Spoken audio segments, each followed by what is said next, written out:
It is the 41st millennium. For more than 100 centuries, the Emperor of mankind has sat immobile on the golden throne of Earth. He is the master of mankind in a war between gods, and a master of 1,000,000 worlds by the might of his inexhaustible armies. He is a rotting carcass writhing invisibly with power from the dark age of technology. He is the carrion lord of the vast imperium of man, for whom 1,000 souls are sacrificed every day, so that he may never truly die. To be a man in such times is to be one amongst untold billions. It is to live in the cruelest and most bloody regime imaginable. These are the tales of those times. Forget the power of technology and science, for so much has been forgotten, never to be relearned. Forget the promise of progress and understanding, for in the grim darkness of the far future, there is only war. There is no peace amongst the stars, only an eternity of carnage and slaughter, and the laughter of thirsting gods.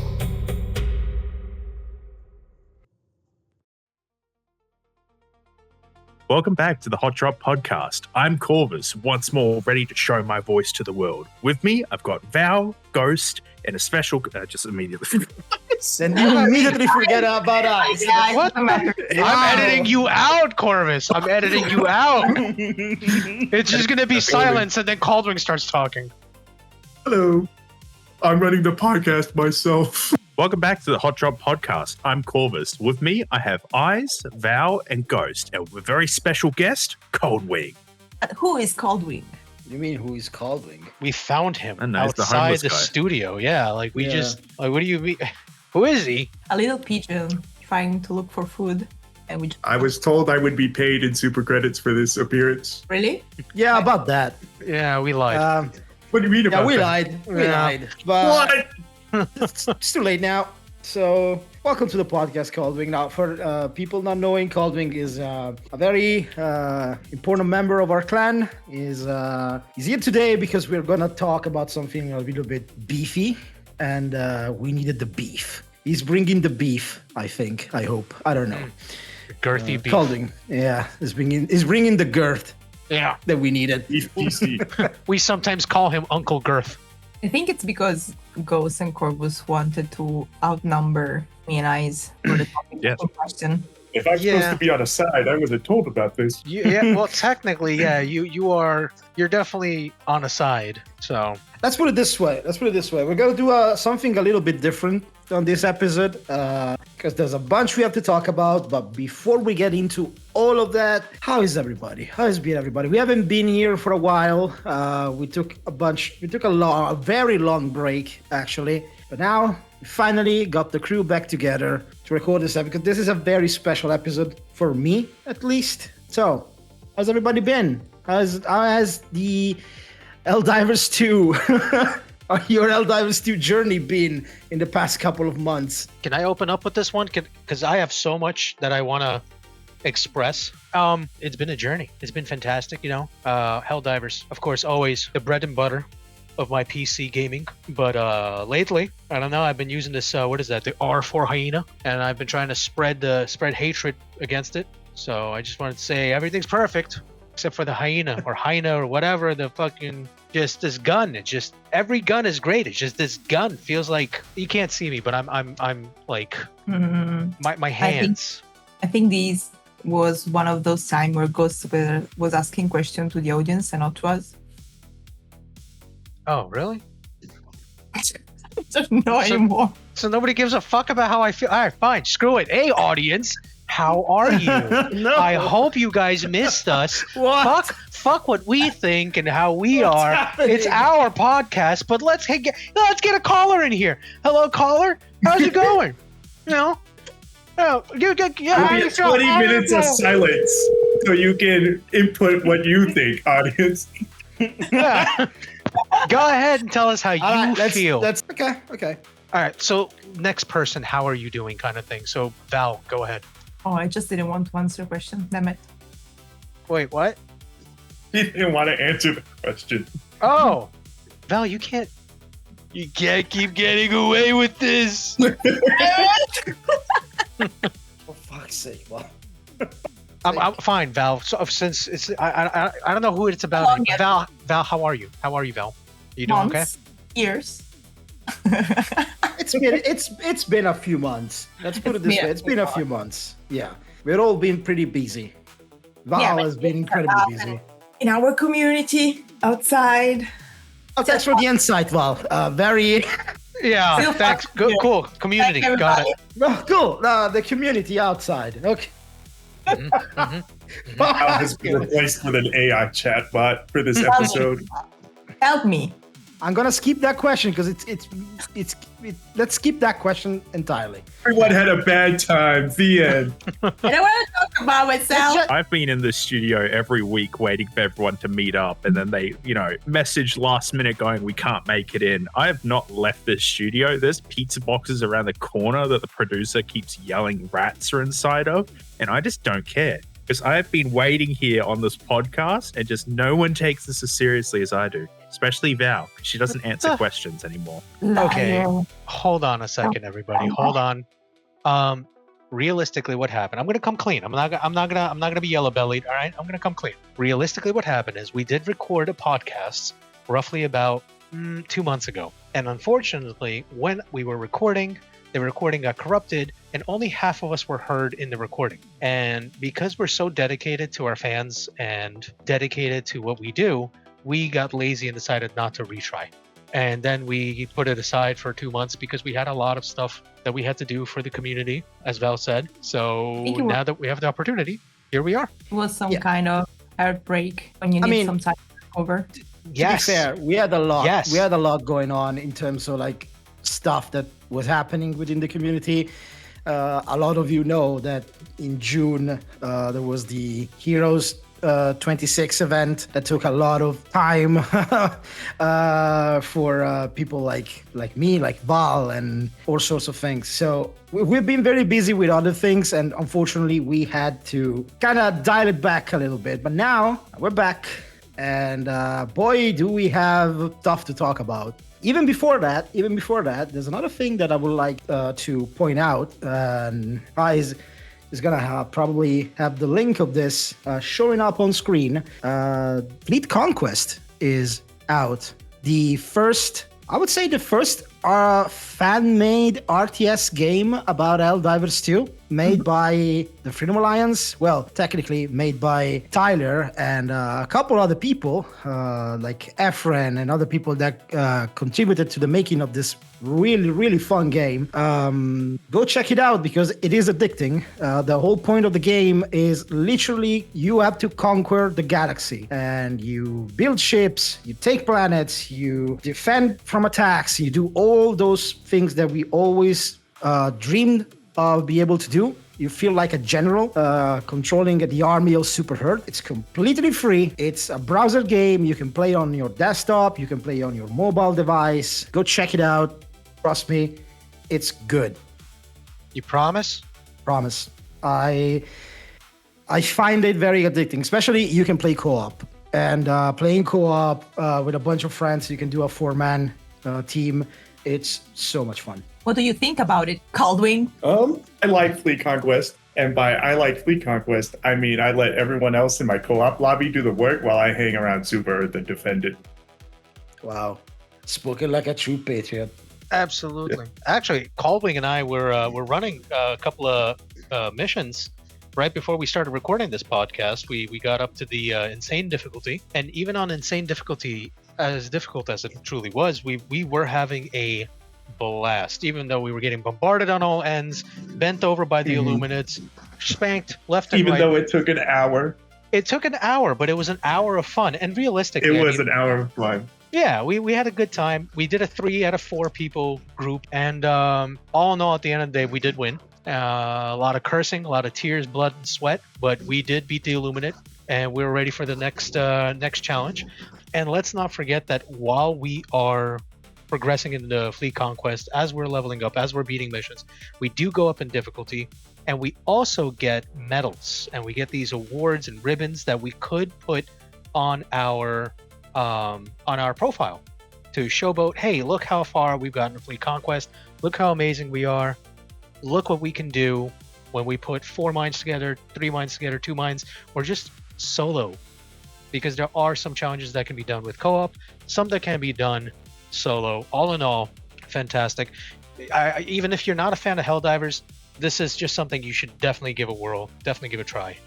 So, Tyler, kudos. Oh yeah, it's an absolutely like labor of love. As I said, the game is completely free, and it will always be completely free. It's kind of amazing what this community has gone up to, and yeah, go check it out.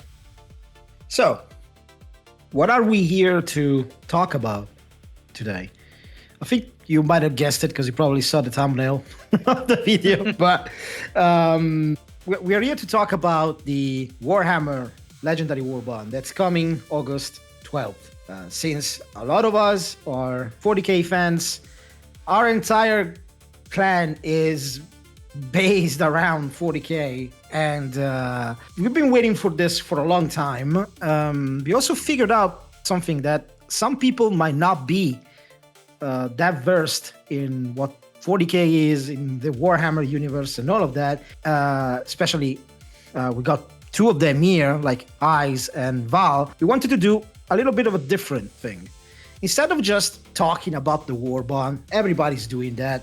There's nothing new that we could say about the Warbond that anyone else in the community has already spoken about. We will have Eyes and Val, which are less versed in the 40k universe, to ask us questions, and we will try our best to answer them as 40k nerds that we are. Without further ado, we've all seen the trailer and the gear that's coming for the Warhammer 40k Warbond. Do we have any specific question about what's in the Warbond?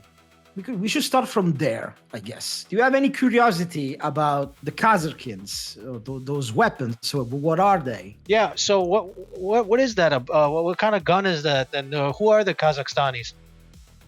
I knew it. But so the Kazarkins are a special unit of the Cadians. The Cadians are probably one of the biggest providers of I would say able bodies for the Astra Militarum, which is the Imperial Guard, the main force of the Imperium. And the Kazarkins are just one of the elite units of the Cadians. There's different regiments within Cadians, and the ones that we have in the Warbond represent the 8th Cadian, which is the medium armor, the green one, and the 122nd Cadian, which is the heavy armor, the demolition expert. So that's literally what they are. They are a very good equivalent to Helldivers in the 40k universe. So they're not just regular soldier, they are like a cut above what a normal like grunt is, but they're still just humans. They're not superhumans. They're nothing special other than being more trained, and they use like special weaponry. So can we say that these Kyrgyzstani people are like the Sif? Kazarkins. Oh, Kazark. No, okay. So these Koreans, are they like the Kazarkins? Oh, sorry. These people of Kuwait, are they like the? I'm sorry. All right. So these Kazarkins, are they equivalent to Sif when it comes Not down really. to it all, or are they more Helldivers? They're more Helldivers. The Sif will be the regular grunts that make up, for example, the 8 Cadians, which is literally the Cadian shock troops are the main line unit. The Kazarkins are the ones that you send in to do that special mission. They have more advanced gear and more advanced tactics. So those are more equivalent to Helldivers than Sif. That's why I think a lot of people also got a lot of people were like, oh, we should get Kriegsmen, we should get, I don't know, whatever, Mordians, all these different regiments that are in the 40k Astra Militarum. But those are just regiments of regular infantry. They're not special units. So the Helldivers, Kriegs, you're saying the Kriegs and the Moldovians, they're just like Sith then? The Mordians. Mordians, sorry. No, those are literally the regular regiments, and they're not, they're equivalent to Sith. They're not the special units, they're not the special forces guys. Helldivers are, even if this is all like the game doesn't take itself seriously and all of that, still the Helldivers are considered special forces in their own universe. Yeah, talking about it, I keep seeing around in the internet that people wanted Space Marines or something like that. So why it couldn't be like that in the? I'm gonna jump. I'm gonna jump in. Take it. All those Redditor fans and other people that are also writing those questions. If we didn't get the Spartans from Halo, we're not going to get the Space Marines that can take a rocket launcher to the face and just laugh at you for it. It has been very obvious at this point that Helldivers and Arrowhead have gone the grunt or somewhat special forces route when it comes to introducing other universes. It was very obvious of that with the Hellgast and the ODST. Cool, they're badasses and all that, but they're not going to take a rocket launcher to the face and walk it off. Any person so far that is still arguing with this, there are problems that you are not realizing and you refuse to realize them. I have been looking at these posts for I don't know how many weeks now. It's been infuriating to be reading it. It's harrowing. It's harrowing hearing Corvus this upset.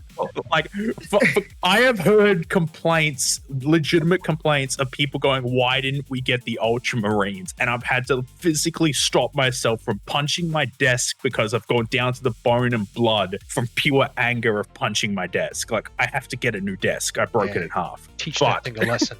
The Call of Duty Warhammer went so well. It was such a good collab. Or even more than that, because that's been using as excuse as well. Here's the thing with this whole argument about it. Like, a lot of people fail to realize that love it or hate it, Arrowhead has some high level of brand integrity, which means that whenever they put in like a crossover from another franchise, they're very careful to what they actually translate to the Helldivers universe. Does this thing feel at home in Helldivers 2? Which is something that I really appreciate because it doesn't dilute I want the word. For like an ignorant person that doesn't know anything about Space Marine, but heard about them, why they don't fit in the Helldiver universe? They wouldn't fit in the Helldivers universe for a simple reason. They are super soldiers. They are barely human anymore. Like, a Space Marine is a 7 foot tall human that has been augmented to the point, like physically augmented. Like, they have extra organs. They are tougher. They don't know. They basically do not feel, don't feel emotions anymore. The catchphrase, and they shall know no fear, it's because they are actually incapable of feeling fear. They are basically no longer human. They fight for humanity, but they don't even see themselves as human. Like, most Space Marine chapters, they don't even care about humans. They do what they have to do, because that's what they are trained to do and programmed to do. It's something completely. It wouldn't feel at home with Helldivers because those are not expendable. A Space Marine chapter doesn't have a lot of Space Marine. They have 1,000 Space Marines, if anything, at least most of them. They are not a commodity that you can just send to the meat grinder. If you lose a company of Space Marines, that's a huge blow. If you lose a chapter, that's a catastrophe. It makes sense that Corvus is so mad. Mm-hmm. Yeah, no, because a lot of people probably don't know, or let's say that a lot of people have a very shallow understanding of what 40k is. Maybe they just played Space Marine 2, and they see that, and they're like, oh yeah, that must be the equivalent of the special forces in the 40k. No, that's not how it is. Space Marines are more than a cut above Space Force, Special Forces. So I'm just going to jump in here again. He's being nice about it. You're idiots. You're idiots, okay? I hate this. It's okay, Corvus. I need listening to this. It's okay, Corvus. We'll give you a smoothie after this so you can calm down. No, we're gonna Or rile two him up more. smoothies. Yeah, let's rile them up more. Nightmare. Speaking of nightmares, actually, just to tie into the questioning and everything else here. So maybe not game-wise, but lore-wise, is Helldivers and Warhammer in the same universe, but like years apart, or are they just very similar in like? Because it seems like there's a lot of similarities, both in like a dystopian sense, and both in like a very loyalty and patriotic, and like, hey, I'm doing this for the greater good. I'm doing this for, the Emperor. I'm doing this for super. Like, there's something. It seems like a lot might have been borrowed from Warhammer by Helldivers. So is it the same lore-wise, not game-wise, but lore-wise? Is it in the same universe? Or is it two separate universes? I'd say no, right? Here's the thing, there's a lot of really interesting connections to it. Because obviously, I don't know too much about the lore. I'm going to need your help with this, Ghost. Yeah. But early in 40K lore, the whole point was that the Emperor was trying to bring humanity together. And I guess you could say that this is that point of unity. We're fighting the automatons, the Terminids, the Illuminates, and it's all one super Earth. But there's a big difference in the politics of it. Because Super Earth, you're doing it for Super Earth. And in 40K was all about the Emperor. We love the Emperor. And I think that's the big difference, is that would it be just because the politics are so different? There's one thing that we are failing to consider. The lore of 40K, first of all, 40K takes place in the year 40,000. It's the 31st millennia. So it's so far off in the future. The Emperor doesn't show up in mankind in it's like 20,000 years from now or something like that, if not more. No, about 30,000 years from now, that's when he shows up. So technically, the way the universe of Warhammer 40K works right now, what happened in the 40K universe in 2026, it's what's happening right now in our real world. Everything up until that point just follows what happened in the real world. The Emperor has been around forever, but he never showed up. Technically, by standing by the lore, the Emperor right now is hiding somewhere in Anatolia. It's just there. And in a sense, if you think about it, you can very safely say that what happens in Helldivers 2 could be part of that history. Because it's 2186. Before the Emperor comes and unifies Earth, there's a lot of shit that needs to happen. Humanity needs to reach its peak of evolution. They will become the strongest race in the galaxy. So advanced that it's almost incomprehensible of how advanced they get to. There's going to be a huge AI rebellion that wipes everything out, and humanity is pretty much on the brink of being annihilated. There's going to be the warp fuckery that happens at some point that cuts off all planets in the galaxy because humans use warp to travel across the galaxy. And when that happens, nobody's able to travel anymore. Everybody is isolated. Then the Emperor comes in and he's like, oh, wait a second. Let me unite Terra, which is Earth. I will reunite humanity. And after I take Terra and unite it under the Imperium, then we will go to the Great Crusade and we conquer the stars and we reunite humanity all over the galaxy. So is it possible? They can be in the same... Technically, yes. Okay. Technically, yes. It's very possible. But The dark fluid is behind the warp. Dark fluid made warp. We haven't discovered the warp yet, but who knows? Maybe in 5,000 years, we'll discover the warp, and that's it. hearing you, Corvus, and other people that are really into Warhammer, and at the same time, even in the Helldivers universe, what do you think it connects both of them? Why we have so many people that comes from the 40K community and join Helldivers, or connect them? It's the lore, it's the... I don't know. That's the question. In simplistic terms, Val, there are many reasons why, but the simplest version is, and we've discussed it before, space racism. Humanity number one, the xeno-alien threat is worse than us. We're better and we deserve to rule the universe. Yeah. Answer.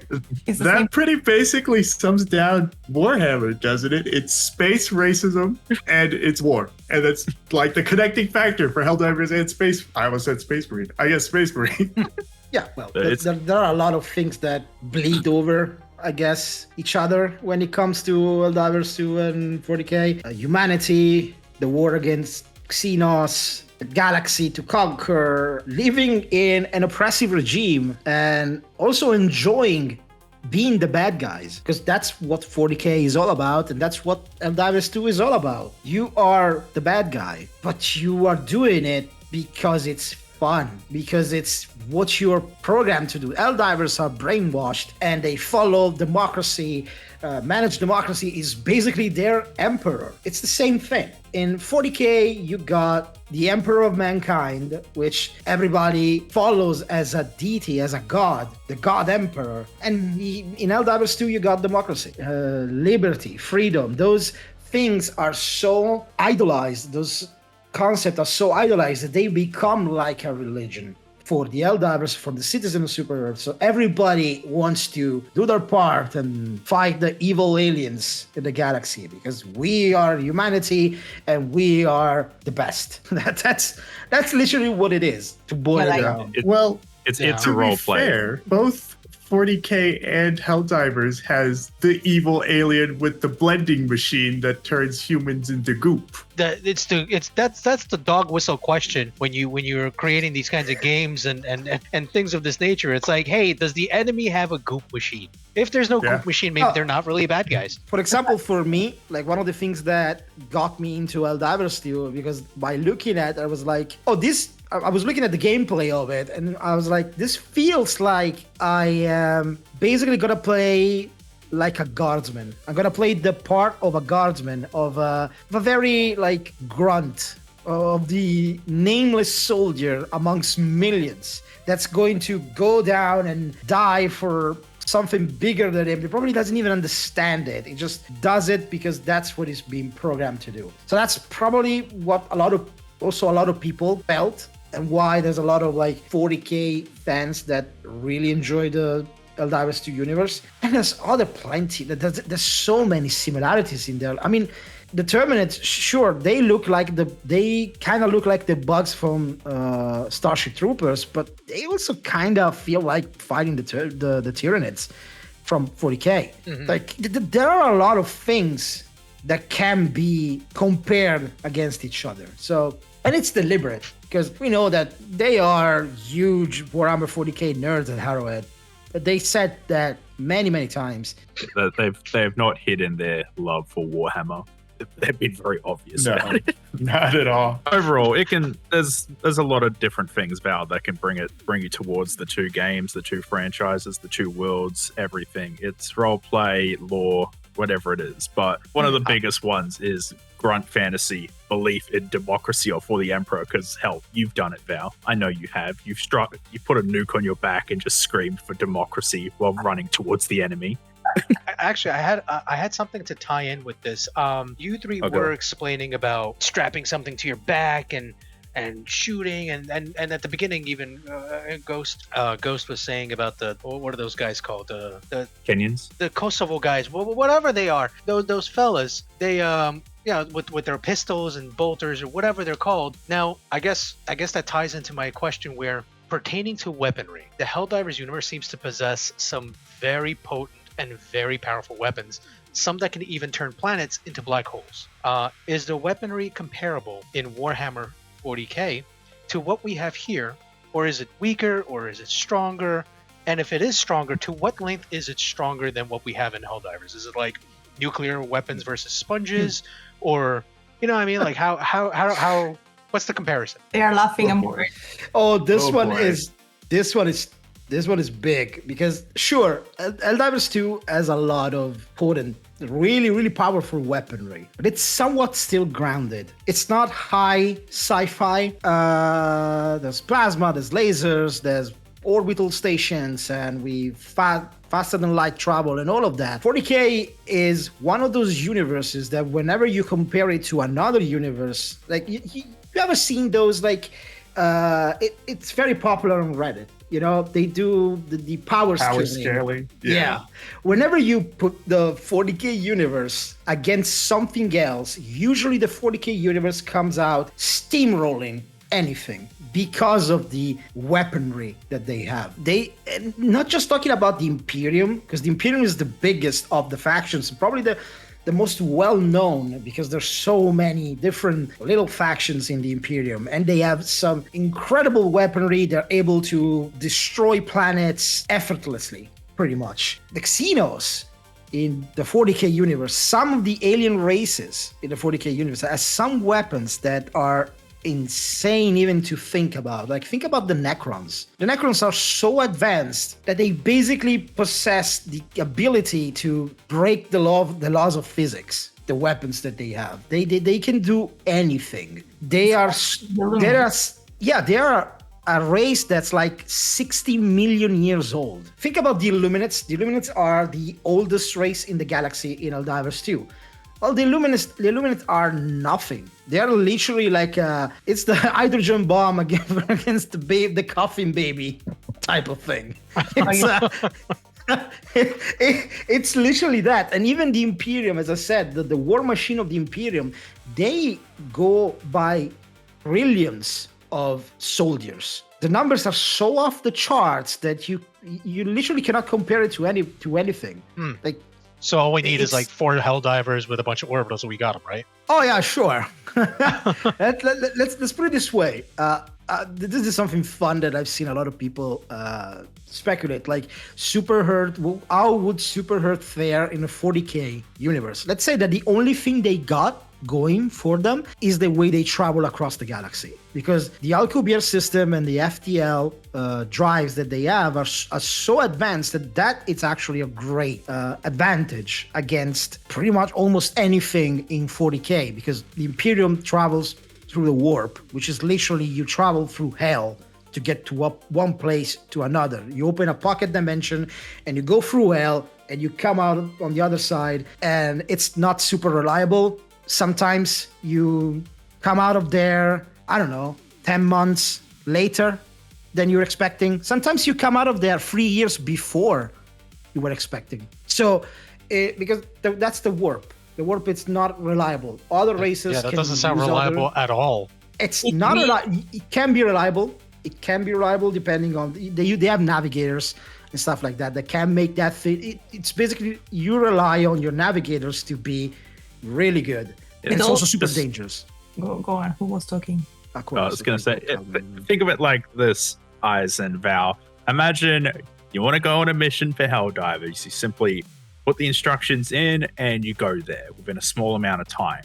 While if you go through the 40K universe, you're going to rock up 50 years early or late. At some point while you were sleeping in cryo, your ship was attacked by demons because you literally walked through Satan's first front door butthole. Mm-hmm. And by the time you woke up, your head's been ripped off, skinned, and your skull is now a demon's sippy cup while he's just sitting in your chair. Like, the difference between these two ways of traveling is one of the worst things possible, to the point where the reason why you traveled in the first place, for Helldivers, it was to go help a planet. For 40K, it was to pick up some candle wax because a random guy went, I've run out of candles in my library. Like, it is the worst imaginable thing you could possibly think of. And it's probably the only thing that Helldivers has going for it. That's interesting. It's a lot of words. All I could think about is that when Ghost was talking about the whole Super Earth having the better, faster than light drives than the Imperium, all I can imagine. So we're the Tau, aren't we? Super Earth is just Tau. Technically. Because piss off a lot of people, but here's the why are you booing me? I'm right. Well, the Tau kind of travel like that. Not as good as Super Earth, I would say. It's not instant. Like the way they travel, I think it's somewhat slower than other races. I know, but it's far safer, more reliable. Isn't it? It's reliable. Yeah, they don't go through the warp. Since we are dropping random names for me, like the Helldivers universe are like special forces for Super Earth. So which is the faction in 40K that is most similar to Helldivers? If there is one more. Are we talking just about the Imperium or any? Because here's the thing, like in 40k there are like 20 plus factions. Each of them have their own like. Because you talked a lot about the differences of the firepower. So Okay. I see. I think what Val's saying is like the Helldivers is the pinnacle. It's like the tip of the spear. They're the best of the best of the best. Now I'm sure, there's the Ultra Wolves and the Space Marines and the Black Templars. Out of all of these, is there one group that is, I don't want to say like you can compare to the pinnacle? Yeah. Is there one faction or one group that could be considered the Helldivers of 40k, where it's like, if the shit hits the fan, we send the Helldivers, not to see if we don't send the whatever. Is there someone like that? We're talking about the pinnacle of humanity, for example. Yeah. Sure. Well, like the most comparable, because like we could save the Space Marines, but they're obviously way better than the Helldivers could ever be. No. I'm not saying like in comparison to each other, but no, I'm saying in comparison between 40k and. Right. But I'm saying more like if it's in the year 2186, the strongest and the best is like the Helldivers. In the year Helldivers. In the year 1400, the strongest was England. In the year 40,000 or whatever, who is the best? You know what I mean? Like we have Superman today, but in 1,000 years, who do we got? The Custodians. The Adeptus Custodes. So no. Just so to put it into perspective, if we're talking about and I'm just talking about the Imperium, I don't want to go into each other factions, otherwise it's going to be impossible. But for the humanity, the pinnacle, the best of the best will be the Adeptus Custodes, which are basically bioengineered humans that are frankly demigods at this point. They are the sole guardians of the Golden Throne, where the Emperor sits. They are virtually immortal. They can sit in place for decades without needing to eat, move, drink, anything. They can just stay there and be ready to snap if needed. Like they're so overpowered that whenever they are sent to some place, the Imperium notes that engagement as a victory even before they arrive, because they are that powerful, they are that good. And we're talking about like the Space Marines are nothing compared to them. Like and they're not Space Marines. They're literally humans created in like vats, and each one of them is engineered to be perfect. Like me. Are you like? I don't know. I have 3 hearts and 6 stomachs, bro. I'm like a cow with diabetes. All right, it's fine. The whole thing with Warhammer is that every faction in the middle of the 40k is in the middle of their downfall. So it's a difficult question to answer. The Imperium's Emperor is dead and or dying. So they're in a kind of sort of constant, nobody knows what they're doing. I think like the pinnacle of old 40k society were the Eldar, and even they're getting ripped apart by everyone else. The Orcs, the Necrons, all of them coming back. No one's even the Necrons at the pinnacle. Everyone sucks. The chaos is stagnating, stuff like that.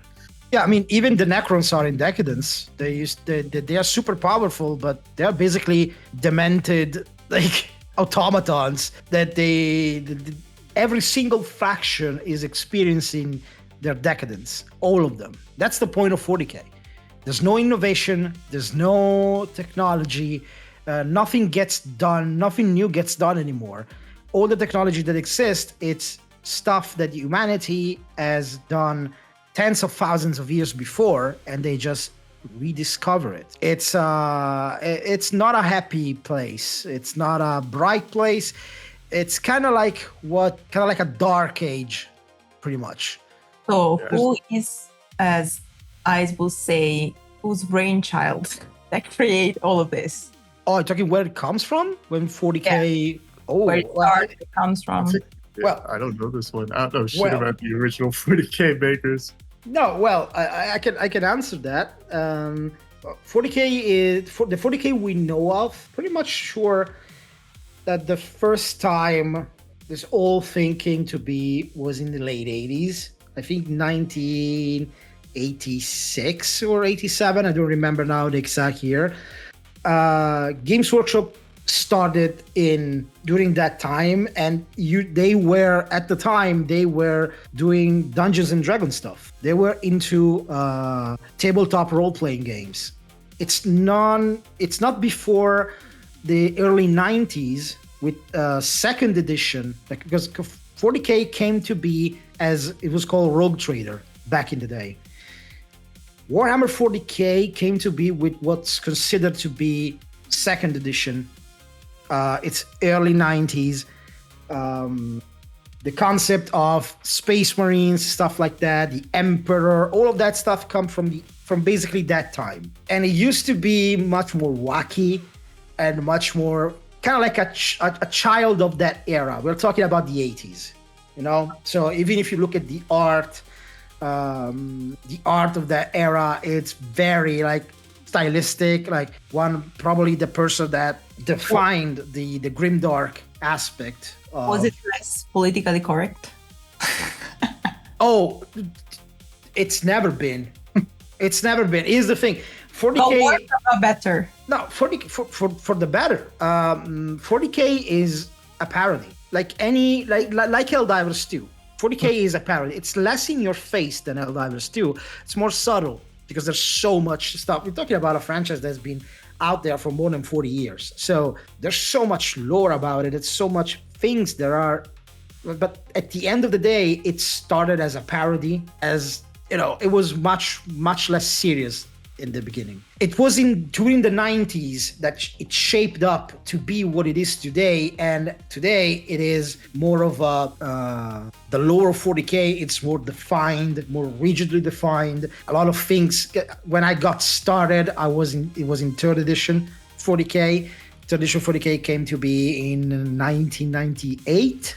And the first miniature that I bought, I think it was 2001. I was a wee little kid, and I went to my local game store and I saw Space Marines. I was like, "Oh, these look cool. I'm gonna buy some." And that was it. But that's basically during these first two editions. It's where basically the foundation of what 40K is today was built, and it's been like growing ever since. It's just growing for the last 40 some odd years. Yeah, it's such an expensive, a very expensive lore that you will find a lot of things. Because 40K is a setting, and in that setting there are so many stories and things you can find that you can resonate with. Like it's almost impossible to explain everything to somebody. What I always do is like find something that you like in that setting, because you will find something that you like. It's so big, there are hundreds of books and novels. Like it's something. It's probably there's a reason why it's the biggest tabletop game of all time. There's a reason why. It's because the lore is so expensive that you will find anything in there. Just like a son who's been living in his mom's basement, growing up there. Warhammer has been growing as well for 40 years in basements, in game stores, so on and so forth, which is really neat. And I know this game and this lore and this, I guess, worldwide phenomenon has been cultivating a lot of people's imaginations into what could happen in 40,000 years, what they could be, what it could be, what so on and so forth, which I guess leads me to a question where, in order to enjoy either of the two fandoms, do I need to be a virgin and not know what breasts feel like on a woman, or is that not like a stipulation that I must for Helldivers or for Warhammer? You know what I mean? Like, can I have gotten laid already and still enjoy these two games, lore wise, LARPing wise, so on and so forth, or do I need to? Or is it too late for me, basically? Well, let me put it this way. 40K has exploded in popularity in the past 6 years. Due to the pandemic, a lot of people were stuck at home, and a lot of people were like, yeah, what am I going to do with all this time that I got? Oh, I can buy some miniatures, start painting, or I can get a book and start reading. Oh, what about 40K? Yeah, how about that? So 40K grew right now to be, it's almost everywhere. Like a lot of people know what 40K is. Mhm. But I grew up in the times where, as I said, I started in 2001. I was 11 years old, 10, 11 years old. Okay. I've been through in basically more than 25 years. I've been into the hobby and the 40K lore. There were times back in the day that you really didn't want to, we weren't so open about it, you know? There was a lot of stigma.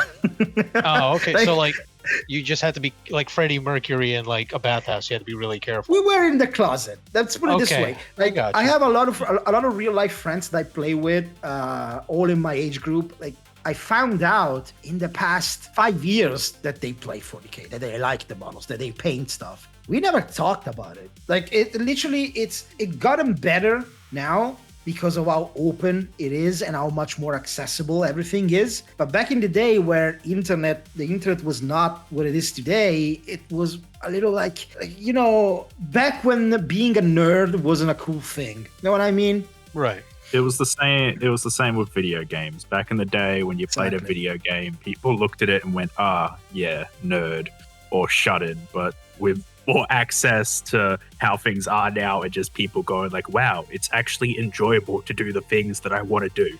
It's more open now. So But it's more acceptable with the times. Okay. You don't need to be a virgin anymore. Nice. We have done that. We have done that for everybody to enjoy now. Thank you for We your have been the sacrifice. virgins. Yeah, we have been the virgins. The first generation of Warhammer players sacrificed their lives and their, relationships in Their order for this to social become a standing. mainstream thing. Actually, So- I'm pretty sure, like, I wouldn't be surprised if COVID had a lot to do with it getting a lot more popular. Everyone's shut in their house, No, I did. not a lot to do. As I was saying, like myself, I took a long pause from 40K while I was like in my late 20s because I was busy doing other things and I got into other hobbies and stuff. When COVID hit and we were all stuck at home, one of the first things I did was I bought an army set and I started painting again. And now I paint every single night almost. So yeah, it's definitely helped. Like just like D&D, for example. D&D exploded in popularity in the last, I would say, 6 to 5 years because of that. If It's the it same got- thing. If it got so popular during a period where we were not really happy or communicating, do you think it helps with daily life? What, like So- mental health? Well, yeah, sort of like what with like anxiety, I guess. I can see like, again, I've never painted a mini, but I can see Yeah. how what Val is saying, where it's like, yeah, painting minis and just this hobby of collecting these figurines and so on and so forth could definitely, like you said, Kaldwing, help out with mental health, with anxiety, perhaps, because it's definitely something that you're focusing on, something that can help you cope with whatever you're going through in the day. So yeah, I mean, Exactly. I'm assuming this is something that No, that's it could be recommended. No, that is, I myself suffer from a bit of stress, as you could probably tell with my outburst of hating everyone and everything, and just watching any You're right. episodes of the No. podcast so You're far. right. No I would way. have never. Yeah, I I know. would have never said that. Yeah, I know, I wouldn't hide have it well. guessed. I But, thought no, you're up it's- for sainthood. Saint Corvus. Thanks, Saint Saint Corvus.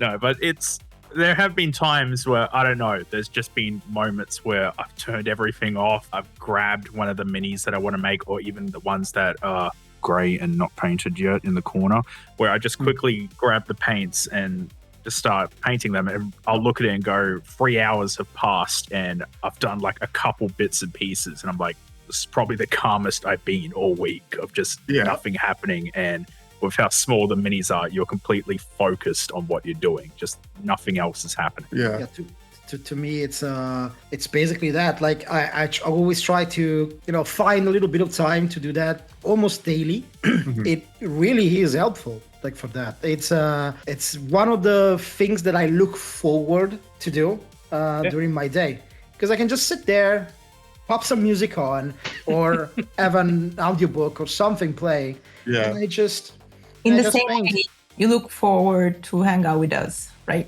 Yeah. Well, it's a good way to disconnect. That's what it is. you just need time to yourself sometimes, and painting minis is a good way to get that time. Like a thing that's with me is I didn't get into painting a long time because I was like, damn, I probably suck ass. And when I started painting, it actually started with the hit game that everyone knows, Fallout Wasteland Warfare, and not 40K. What is he sponsored? Why are you saying I'm not gonna lie. What the fuck? Go on. Yes, Fallout, the hit game. Ovaltine, what all children love to drink. Kid tested, mother approved. Go on, please tell us more about this Fallout game. So like in a Helldivers fucking podcast. I didn't even play the Fallout game. I just had the minis for it, right?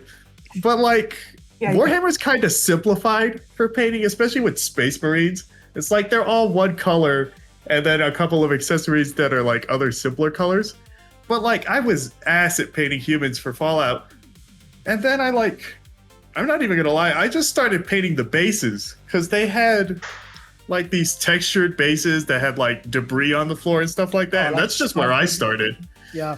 No, it's definitely one of the hobbies that I personally got a lot of people into it.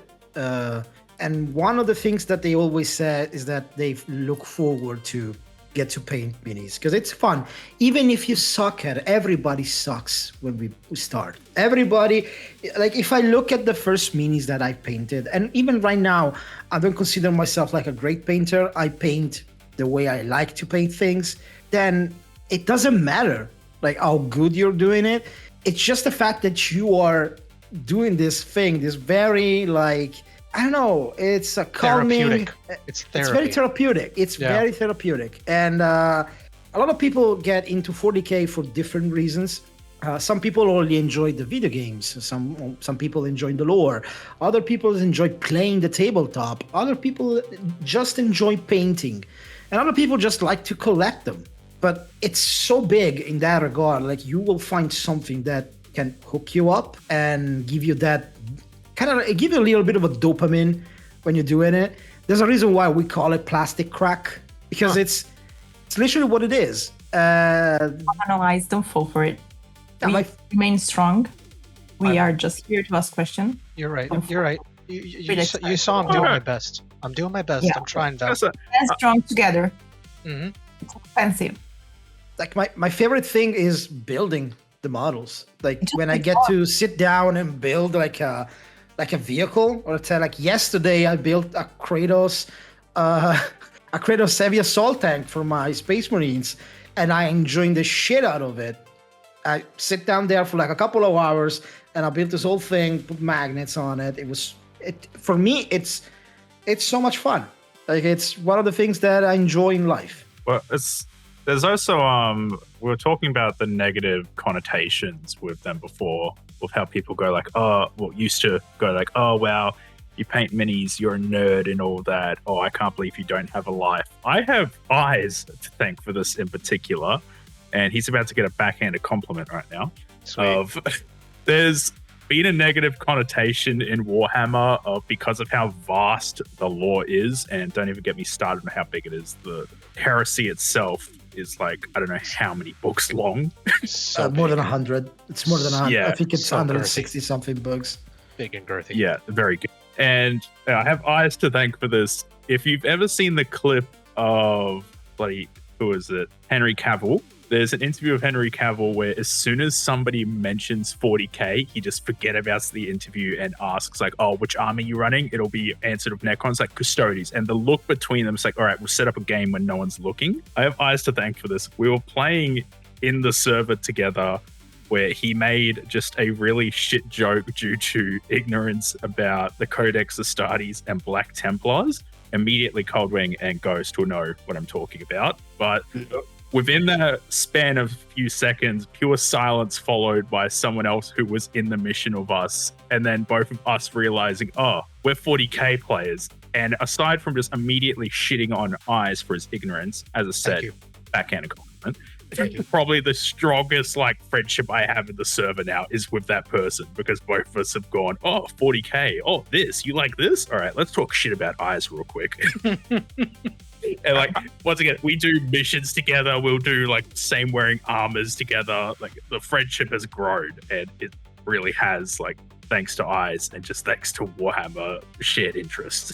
Nice. Yeah, it's like Warhammer fans are not really open to say out loud they are Warhammer fan. I mean, it depends, because it's the thing, like it depends on the community you're in. Like, luckily in the Helldivers 2 community, there's a lot of us, so it's very easy to find like-minded people, I would say.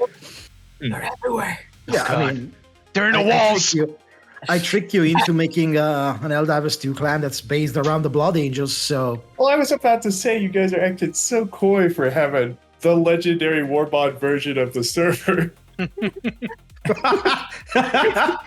Well, yeah, pretty much. So, with all this in mind, with all this information that you've given us, all of you guys have given us, and not just Val and myself, but you've given us this eye-opening keyhole experience into Warhammer, the correlation between Helldivers and Warhammer, and now that we're getting this legendary Warbond, one of the things that a lot of people are talking about in this Warbond is the Meltagun.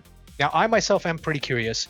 I've seen footage both in the Helldivers universe with the trailers, and I've also seen it in some gameplay footage from Space Marine 2 and so on and so forth. Can you maybe, Ghost, or really anybody, give us a little bit more of an in-depth look at the Meltagun and what's so special about it? Why is everyone ranting and raving? Like, why are all the Warhammer fans just going absolutely crazy that it's in Helldivers now?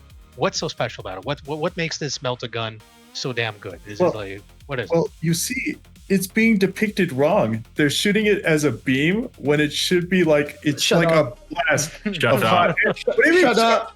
No, you shut up. No, you are wrong. You are wrong. Right here. Jerry, I'm Jerry, Mind you, reaction with a highly pressurized pirate petrol fuel mix located within the ammunition canister, and then projecting the resulting plasma through the canister from the weapons barrel as a blast of incredible heat. A blast! Here's the thing when it comes to the Melta. The Melta can actually be both things.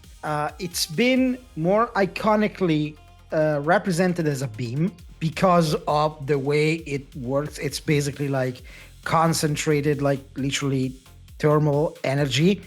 It's different than plasma. It's it has different connotation than what we know as plasma in 40K, because they do have plasma weaponry. The Melta historically has always been depicted as a beam of thermal energy, super hot, that melts through heavy armored target. In Space Marine 2, they gone the route of being kind of like a shotgun blast. It has a wider range and it shoots like this cone of energy that kind of like pushes back whatever you're aiming at. The correct interpretation. It's not the correct interpretation because that would not be an anti-tank. Well, let me tell you this. There's the Melta Mine. The Melta Mine doesn't shoot a big laser up. It should. It should. It should. That's what it should do. It should. It's the reverse laser. It does that even in Helldivers too. Like it Kaldwing, shoots like shirts a off. cone. We're fighting on the desk right My now. shirt's already off, bro. You know how hot it is right here. What I'm getting at is that the Melta is supposed to be an anti-tank weapon. And this comes from the tabletop. I've played Warhammer tabletop for decades, and it's always been the type of weapon that you shoot at an armored target or at a monster. You don't shoot it at chaff. The way they depicted it in Space Marine 2, it's more of a crowd control weapon, which that's not what it should be. It should be a highly concentrated weapon, like a beam that punches through armor. That's the whole point of a Melta. You use in 40K, you use a Melta because you want to open up a hole into a tank. That's literally the point of Melta weaponry. And even in the tabletop, you do it. You shoot your Meltas to tanks, monster, big stuff like that, because that you want to do a lot of damage and you want to pierce through the most impervious armor that you can find. That's literally the whole point of it. And that's why I appreciated that they depicted it this way, because it's its intended purpose. If not, it would have been a crowd controlling device, and that would have made a disservice to the Melta. Here's the thing: Space Marine 2, for all of its qualities, they get a lot of the weaponry wrong in that game. Like even the Volkite is basically, the Volkite in Space Marine 2 functions like a Melta, which is stupid. The Volkite should be, it's a disintegrator, it's something, you blink and the thing that you shoot at disappears. That's literally what a Volkite is supposed to do. But here's the thing, Warhammer media, trailers, and official stuff from Games Workshop always depicted Meltas doing the beam. So, who's more correct? The actual creators of the weapon or company making a game about it? Well, that's the thing, Your Honor. You stated at the start of this interview that Warhammer had very strong, brand protection. So why didn't they tell Space Marine to turn it into a beam? It's a gameplay thing. I think it's literally. Yo, mama's a gameplay thing.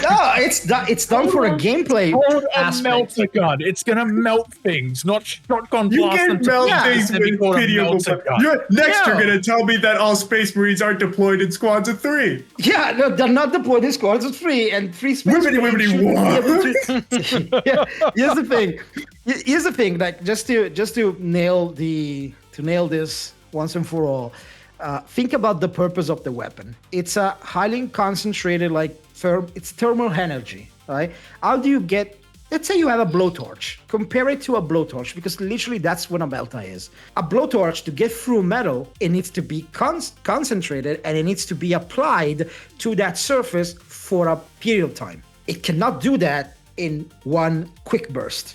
It will not go through. It will just scorch the surface and not go through the metal. Same thing, just make that temperature so much higher, but you're firing it at I don't know how many inches of ceramide or whatever, steel alloy they have in 40K. Some kind of alloy, yeah. Yeah, so it's basically like a giant blowtorch that carves through metal. That's what it should be.